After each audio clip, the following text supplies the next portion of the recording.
90 రోజుల కోర్సు పూర్తి చేస్తే చాలు 100% ప్లేస్మెంట్ సపోర్ట్ తో సాఫ్ట్వేర్ జాబ్ మీ సొంతం. వెంటనే కోడ్ జ్ఞాన్ డెస్టినేషన్ ని సంప్రదించండి. నమస్తే విజయ పెద్దన గారు. నమస్తే ఉషా. మన పార్ట్నర్ గురించి ఫ్రెండ్స్కైనా కొలీగ్స్కైనా గ్రూప్ ఆఫ్ మెంబర్స్ ఉన్నప్పుడైనా సరే చెప్పకూడని షేర్ చేయకూడని విషయాలు ఏంటి అసలు? చాలా ఉంటాయి ఉషా. మనకి క్లోజ్ ఫ్రెండ్స్ కదా అనో లేకపోతే మనకి బాగా ఇష్టమైన వ్యక్తులను మనం గబగబా మన పార్ట్నర్ గురించి అన్నీ షేర్ చేసే రైట్ మనకు లేదు. అసలు కొన్ని మీ రిలేషన్షిప్ బాగుండాలంటే కూడా కొన్ని మీ వరకే ఉంచుకునే ప్రయత్నాలు చేయాలి.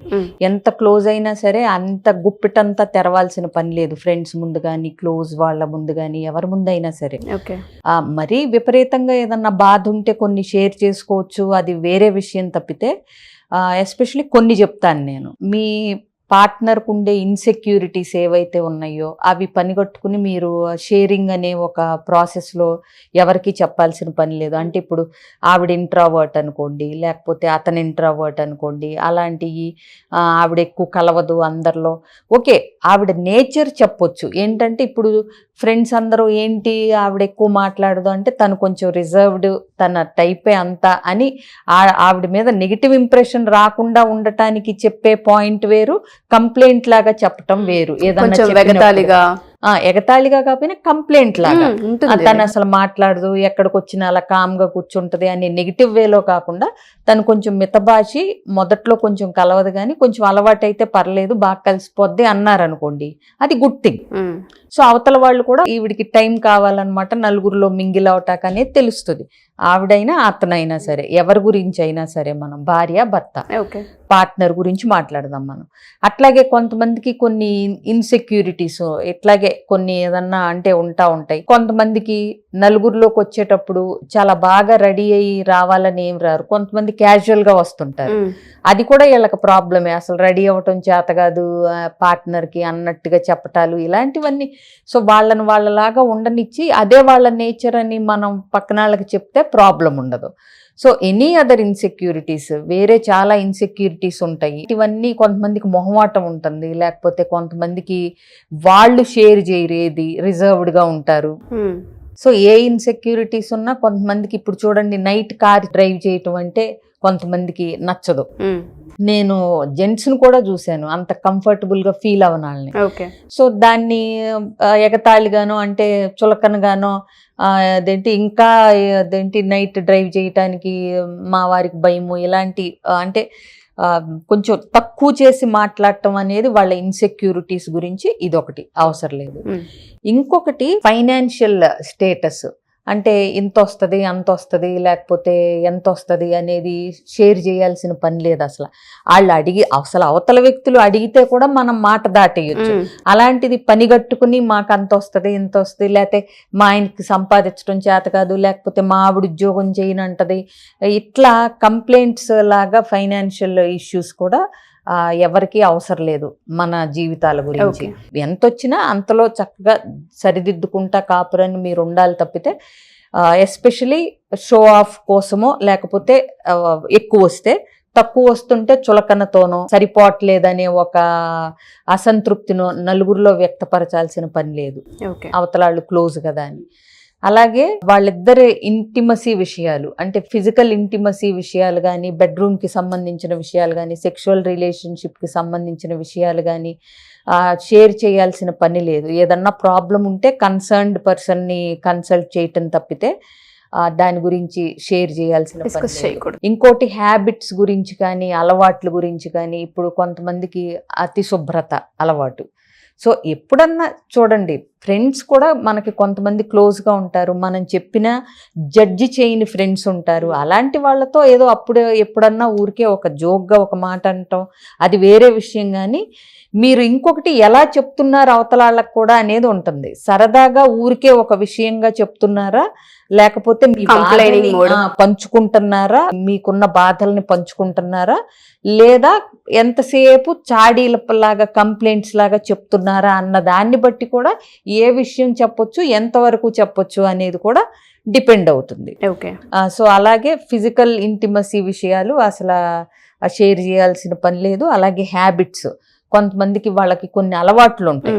సో అలవాట్లని మనం నలుగురిలోనూ చులకన చేయటానికో లేకపోతే నలుగురిలోనూ ఎగతాళి చేయటానికో తక్కువ చేసి మాట్లాడటానికో పార్ట్నర్స్కున్న అలవాట్లని మనం ఎక్స్పోజ్ చేయాల్సిన పని లేదు. నీకు అది నచ్చినా నచ్చకపోయినా నువ్వు ఏదైనా కూర్చుని ఇంట్లో నీ పార్ట్నర్తో మాట్లాడుకోవాలి తప్పితే ఆ నలుగురిలో వెటకారంగానో ఎగతాళిగానో ఆ పార్ట్నర్ గురించి ఫ్రెండ్స్తో షేర్ చేయటం కానీ తక్కువ చేసి మాట్లాడటం కానీ ఎప్పుడూ చేయకూడదు. బేసిక్గా ఏ రకంగానూ అసలు ఫస్ట్ చులకన చేయకూడదు. అలాగే కొంతమందికి కొన్ని భయాలు ఉంటాయి. సో ఆ భయాలను కూడా అవతల వాళ్ళ ముందు ఎక్స్పోజ్ చేసి తనకి ఇంకా చిన్నపిల్లల్లాగా చీకట్లో వెళ్ళాలంటే భయం, లేకపోతే బల్లి అంటే భయమనో లేకపోతే ఏదో ఒకటి. అంటే మళ్ళీ మళ్ళీ చెప్తున్నాను, ఎలా చెప్తున్నాం అన్న దాన్ని బట్టి కూడా అవతల వాళ్ళ హృదయం ముక్కలైపోయే అవకాశం ఉంటుంది. సరదాగా అంటే సరదాగా తీసుకునే వరకు అనగలగాలి. ప్లస్ నేను కొంతవరకు సరదాగా తీసుకుంటాను, నువ్వు కొంతవరకు సరదాగా తీసుకుంటాను. అనాల్సినవన్నీ అనేసి మేము సరదాగా అన్నాము, క్యాజువల్గా చెప్పాను, ఇలాంటివి కొంతమందికి నచ్చవు. నువ్వు కొంతమందికి అసలు క్యాజువల్గా అంటాం కూడా నచ్చదు, కొంతమందికి కొంత లెవెల్ వరకు ఓకే సరదా, నువ్వు అంటే మితిమీరినట్టుగా షేర్ చేసేసి నేను మామూలుగా చెప్పాను నువ్వు ఫీల్ అవుతావని చెప్పలేదు. ఇవన్నీ అనవసరం. అసలు మొదట్లోనే ఫస్ట్ ఆఫ్ ఆల్ వాళ్ళందరికీ చెప్పే ముందర అసలు మనతో ఉన్న వ్యక్తికి మనం ఏమిష్టం, ఎంతవరకు ఇష్టం, మనం చెప్తే అది తెలిస్తే వాళ్ళు ఫీల్ అవుతారా, ఇవన్నీ కూడా ఆలోచించుకొని షేర్ చేయాలి, ఎంతవరకు షేర్ చేయాలి అనేది. ఇంకొకటి, ఈ అతిగా షేర్ చేయటం వల్ల వచ్చే ప్రాబ్లమ్స్ ఏంటంటే అవి ఏదైనా కానీ మీరు క్యాజువల్గా అనేస్తారు, మీరు అన్నట్టు సరదాగా అనేస్తారు, లేకపోతే ఏదో కొంచెం బాధలో అనేస్తారు, చెప్పేస్తారు. కానీ అవి వాళ్ళకి ఎక్కువ గుర్తుంటాయి, మీరు మర్చిపోతారు, మీరిద్దరూ బాగానే ఉంటారు, బట్ వాళ్ళకి మీ విషయాలు అవి గుర్తుంటాయి. సో నెక్స్ట్ టైం మిమ్మల్ని చూసేటప్పుడు యాజ్ ఏ కపుల్ కానీ లేకపోతే మీరు ఎవరి మీద అయితే కంప్లైంట్లో చాడీలో లేకపోతే చెప్పారో వాళ్ళని అవతల వ్యక్తులు చూసే దృష్టికోణం మారిపోతుంది. అవును.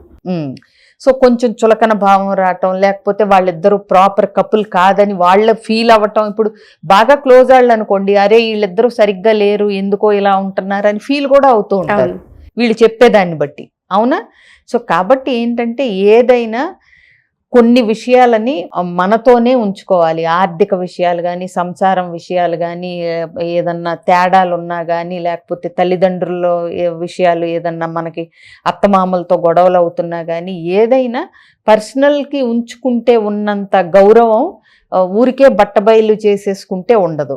ఇంకోటి, వాటిని సార్ట్ అవుట్ చేసుకోవాలి. డెఫినెట్గా మీకు ప్రాబ్లమ్స్ ఉన్నాయి, కంప్లైంట్స్ ఉన్నాయి, ఇష్యూస్ ఉన్నాయి, వాటన్నిటిని కరెక్ట్ పర్సన్ ఎవరి దగ్గర చెప్తే మన ప్రాబ్లం సాల్వ్ అవుతుంది అనుకోవాలి తప్పితే చాలామంది ఇవాళ కూడా కొంతమందిని చూస్తూ ఉంటాయి కదా, మాట మెదిలితే వీళ్ళిద్దరికీ ఎలా బ్రతకాలో తెలియక పంచాయతీలని పెట్టేయటం, పెద్ద మనుషులని కూర్చోబెట్టి మాట్లాడటం, లేకపోతే పద్దాకా అమ్మా నాన్నల మధ్యకి విషయాలు తీసుకెళ్ళిపోవటం, వాళ్ళు మాట్లాడుకుని అంటే అబ్బాయి తల్లిదండ్రులు అమ్మాయి తల్లిదండ్రులు మాట్లాడుకుని నెత్తికొట్టుకుని వీళ్ళకి సర్ది చెప్పటం, ఇలా ఉంటున్నాయి తప్పితే అసలు ఏదైనా ప్రాబ్లం ఎక్కడుంది అని ఒకళ్ళు పరిష్కారానికి కానీ లేకపోతే ఆ ఈగోస్ పక్కన పెట్టి మనం హ్యాపీగా ఉండాలంటే ఏం చెయ్యాలని కానీ వాళ్ళిద్దరూ కూర్చుంటే ఇద్దరూ చదువుకున్న వాళ్ళే అవుతున్నారు, ఇద్దరూ సంపాదించే వాళ్ళు అవుతున్నారు, ఇద్దరూ తెలివిగల వాళ్ళుగానే ఉంటున్నారు, సంపాదన ఉన్నా లేకపోయినా తెలివిగానే ఉంటున్నారు. సో ఆ తెలివితేటల్ని కాపురాన్ని ఎలా బాగు చేసుకోవాలి, ఇద్దరిలో ఉన్న లోటుపాట్లు ఏంటో చర్చించుకుని ఎవరికి ఎవరు ఏది నచ్చట్లేదు అని తెలుసుకుని మాట్లాడుకుని చేసుకునే ప్రయత్నం అయితే మాత్రం చాలా మంది గొడవలు పడేవాళ్ళు ఇవాళకి చేయటం లేదు. ఎంతసేపు నలుగురిలో అంటే కొన్నిసార్లు ఎంత బాధేస్తుందంటే నలుగురిలో నీదెక్కువ తప్పని ప్రూవ్ చేయాలి, నీదెక్కువ తప్పని ప్రూవ్ చేయాలనే తపనలోనే ఉంటున్నారు తప్పితే అది వాళ్ళిద్దరికి యాజ్ ఏ కపుల్ అది వాళ్ళిద్దరికి అవమానం అనేది విషయం వాళ్ళకి అర్థం కావట్లేదు.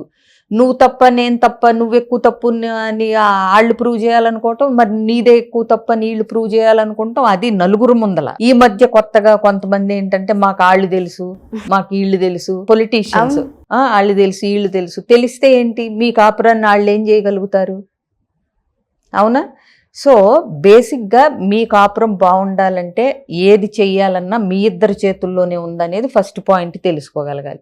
2, అది ఒకవేళ మీకు ఎలాగో తెలియకపోతే దానికి సంబంధించిన వాళ్ళ దగ్గరికి రావాలి. అంటే కౌన్సిలర్స్ దగ్గరికి కానీ అలాంటి వాళ్ళ దగ్గరికి, అట్లీస్ట్ కొంతమంది ఫ్యామిలీ లాయర్స్ దగ్గరికి వెళ్ళినా వాళ్ళు సజెస్ట్ చేస్తారు ఏంటి వచ్చే నష్టాలు ఏంటి, కలిసి ఎలా ఉండాలి ఏంటి అనేది. లేదా వాళ్ళ పాయింట్స్ అయిపోయిన తర్వాత ఇలా కాదండి మీరు మ్యారేజ్ కౌన్సిలర్స్ దగ్గరికి వెళ్ళాలని చెప్తే పోనీ అప్పుడైనా రావచ్చు. ఇది ఎందుకు చెప్తున్నానంటే ఎవరి వాళ్ళ తరపున మాట్లాడుతూ ఉంటారు.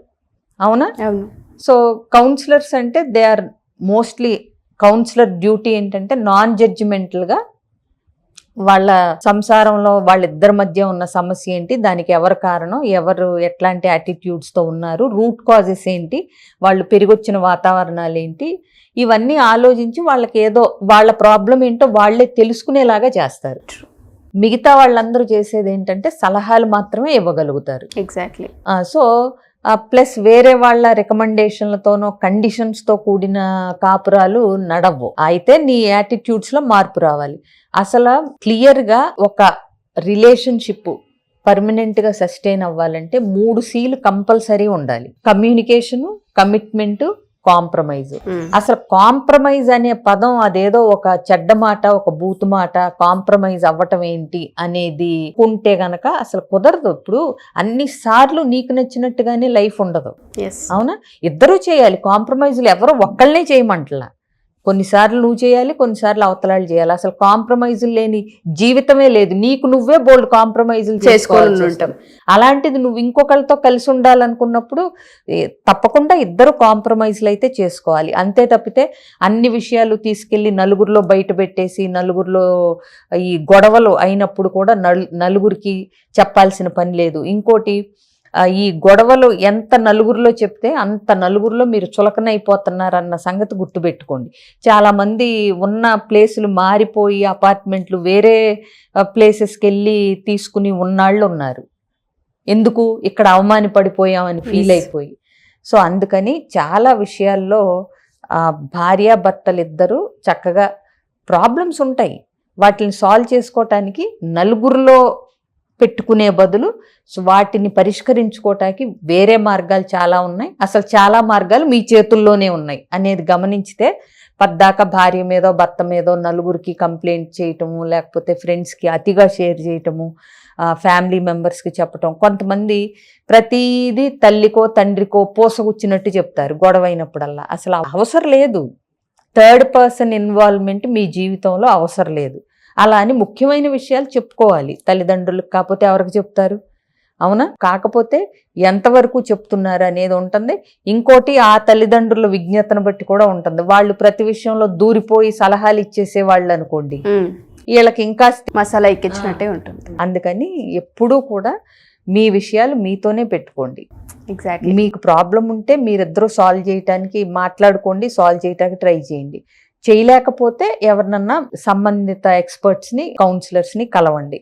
అంతే తప్పితే ప్రతి చిన్న విషయాన్ని నలుగురిలో బట్టబయలు చేసుకుంటే ఏంటంటే మీరే తర్వాత వాళ్ళ దృష్టిలో చులకనయ్యే అవకాశం ఉంటుంది. కొంచెం వీళ్ళిద్దరికి పడదు, వీళ్ళిద్దరు తేడాగాళ్ళు, ఇలా వాళ్ళ రకరకాల ఒపీనియన్స్ వాళ్ళు మనసులో పెట్టుకుని ఇప్పుడు మీరే మీ కాపురాన్ని గురించి నలుగురిలో మాట్లాడకుండా ఉండలేకపోతున్నారంటే మీ ఇద్దరు గురించి వాళ్ళు ఎంతమంది దగ్గర మాట్లాడొచ్చు? అవునా? మీరు బయట పెట్టకూడని విషయాలే నలుగురిలో బయట పెట్టేసుకుంటుంటే మీ గురించి వాళ్ళు ఇంకెంతమందికి చెప్పుకోవచ్చు? మీరు ఒక ఎంటర్టైన్మెంట్, వాళ్ళకి టైం పాస్ కింద అవుతారు. అది కూడా గుర్తుపెట్టుకోండి. మీరు చెప్తారు, మర్చిపోతారు, ఏదో మీ బాధ వెళ్ళగక్కేసాం అనుకుంటారు, మీరు హ్యాపీగా ఉంటారు. తర్వాత అవన్నీ సార్ట్ అవుట్ అయితే మీ ఇద్దరు చక్కగా చిలక గోరింకల్లా ఉంటారు. కానీ అవతలాళ్ళు ఎంతమందికి చెప్పేసి ఉంటారు అప్పటికే. అవునా? కాబట్టి ఏదైనా గుప్పెట్టు మూసున్నప్పుడు ఉన్న అందము అన్ని తెరిచి చూపిస్తూ ఉండదు, ఎస్పెషలీ దాంపత్యంలో. ఎగ్జాక్ట్లీ. Thank you ma'am. చాలా మందికి ఇటువంటి వాటిపైన అవేర్నెస్ లేకను క్షణిక ఆవేశంలో షేర్ చేయడం అనేది చాలా ఎక్కువగా ఉంటుంది.